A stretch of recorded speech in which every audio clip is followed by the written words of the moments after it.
Bonjour et bienvenue dans votre rubrique Le saviez-vous? Pendant 2 semaines consécutives, nous consacrerons cette rubrique au sujet des médias. Cette semaine, les stratégies de manipulation des médias sont à l'honneur. Le linguiste nord-américain Noam Chomsky a élaboré une liste des 10 stratégies de manipulation à travers les médias.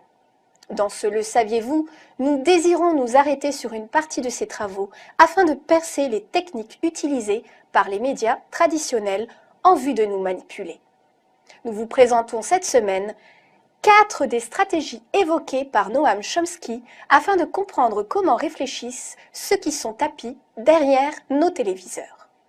Commençons d'abord par la stratégie de la distraction, qui consiste à détourner l'attention du public des problèmes importants et des mutations décidées par les élites politiques et économiques grâce à un déluge continuel de distractions et d'informations insignifiantes. C'est une émission ridicule qui peut être fascinante quand on est complètement fakirisé par la médiocrité et la vulgarité. Pourquoi pas pendant quelques soirées. Mais c'est intéressant de voir jusqu'où vont les clichés de l'Afrique. C'est ça qui est intéressant. Vous êtes fakirisé par la vulgarité, Philippe Tesson? L'Afrique est magnifique. L'Afrique souffre. L'Afrique est le grand continent de notre planète aujourd'hui. Et voilà ce que un pauvre petit continent en fin de civilisation comme l'Europe peut arriver à produire comme distraction. C'est une ferme célébrité en Afrique avec des connards et des connasses qui acceptent de jouer dedans. La stratégie de la diversion est également indispensable pour empêcher le public de s'intéresser aux connaissances essentielles dans les domaines des sciences, de l'économie, de la psychologie et de la cybernétique.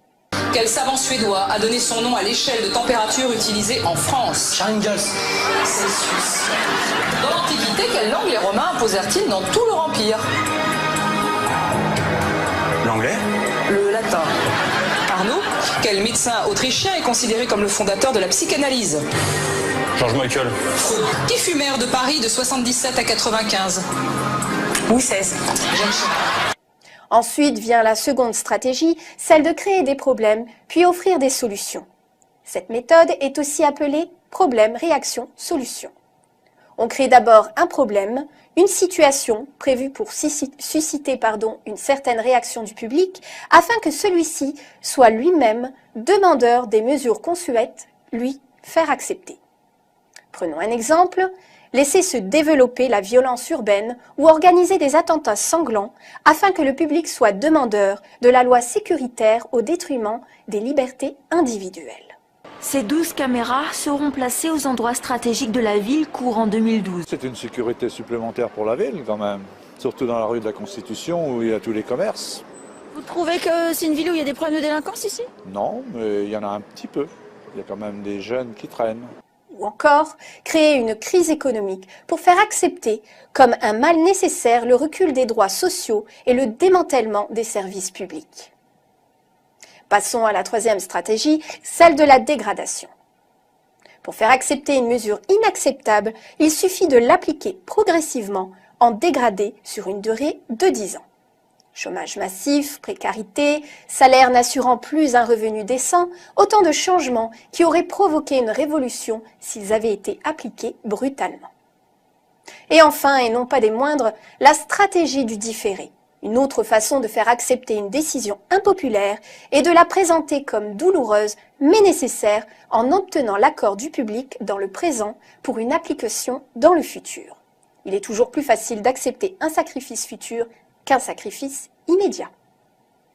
En définitive, nous pouvons prendre de nombreux exemples sur les actualités que nous proposent les médias et ainsi les coller à ce schéma. Selon Noam Chomsky, les techniques de manipulation de ces médias vont encore plus loin. C'est ce que nous verrons dans un prochain Le saviez-vous? Bonjour et bienvenue dans votre rubrique Le saviez-vous? Dans un précédent numéro de Passe l'Info, nous vous avions présenté une partie des travaux du linguiste nord-américain Noam Chomsky intitulé « 10 stratégies de manipulation à travers les médias ». Le saviez-vous de cette semaine vous présente la suite de ses travaux, notamment comment les médias s'adressent au public en vue de les manipuler. Le premier palier est de s'adresser au public comme à des enfants. Plus on cherchera à tromper le spectateur, plus on adoptera un ton infantilisant. Pourquoi ? Si on s'adresse à une personne comme si elle était âgée de 12 ans, alors, en raison de la suggestibilité, elle aura, avec une certaine probabilité, une réponse ou une réaction aussi dénuée de sens critique que celle d'une personne de 12 ans.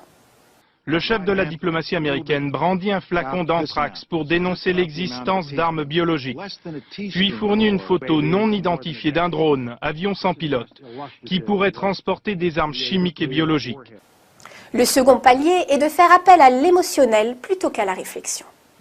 Faire appel à l'émotionnel est une technique classique pour court-circuiter l'analyse rationnelle et donc le sens critique des individus. De plus, l'utilisation du registre émotionnel permet d'ouvrir la porte d'accès à l'inconscient pour y implanter des idées, des peurs, des pulsions ou des comportements. Pour tirer les conclusions de ces événements tragiques. Désormais, toute personne qui consultera de manière habituelle des sites Internet qui font l'apologie du terrorisme ou qui appellent à la haine et à la violence sera punie pénalement.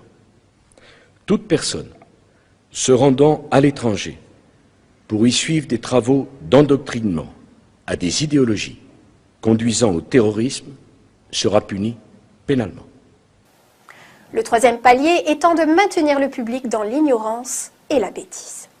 Faire en sorte que le public soit incapable de comprendre les technologies et les méthodes utilisées pour son contrôle et son esclavage. La qualité de l'éducation donnée aux classes inférieures doit être la plus pauvre, de telle sorte que le fossé de l'ignorance isole les classes supérieures des classes inférieures. Le quatrième palier est d'encourager le public à se complaire dans la médiocrité. Encourager le public à trouver cool le fait d'être bête, vulgaire et inculte. Ensuite, remplacer la révolte par la culpabilité. Faire croire à l'individu qu'il est seul responsable de son malheur à cause de l'insuffisance de son intelligence, de ses capacités ou de ses efforts. Ainsi, au lieu de se révolter contre le système économique, par exemple, l'individu s'auto-dévalue et culpabilise. La pression relative au traitement des informations par le cerveau est énorme. C'est un des éléments qui explique que les cas de troubles psychiatriques, comme l'anxiété, la crise de panique ou la dépression, augmentent très rapidement. Les Français sont les champions du monde de consommation d'antidépresseurs. En 15 ans, la prise de ces médicaments a augmenté de 60% dans l'Hexagone. Et enfin, connaître les individus mieux qu'ils ne se connaissent eux-mêmes. Au cours des 50 dernières années, les progrès fulgurants de la science ont creusé un fossé croissant entre les connaissances du public et celles détenues et utilisées par les élites dirigeantes. Grâce à la biologie, la neurobiologie et la psychologie appliquée, le système est parvenu à une connaissance avancée de l'être humain, à la fois sur son corps et sur son esprit. Le système en est arrivé à mieux connaître l'individu moyen que celui-ci ne se connaît lui-même. En définitive, nous voyons bien que les leaders d'opinion cherchent par tous les moyens à contrôler les masses. Passe l'Info est né de ce constat et invite tous ses téléspectateurs à garder un regard averti face aux stratégies de ces médias qui ne cherchent qu'à vous séparer de vous-même. Merci de nous avoir suivis.